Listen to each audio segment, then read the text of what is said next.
Hi, I'm Ken. I work at the Exploratorium, and I'm out here at Ocean Beach today to talk about black sand. Not the kind of black sand you find on the beach in Hawaii. The black sand we have here is a little bit different. I want to show you.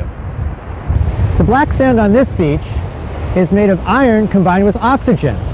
This iron oxide can be attracted by a magnet, and so by using a magnet in a cup, I can separate it from the rest of the sand. It's as simple as this.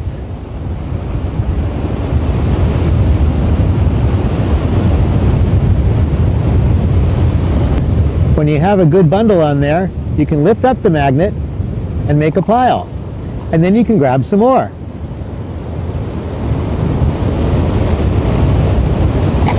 You can then sort that pile to another place.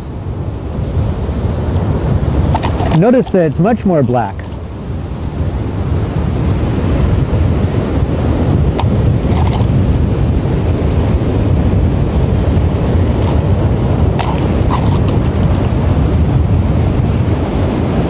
By using the cup, I can keep the black sand from getting stuck to my magnet.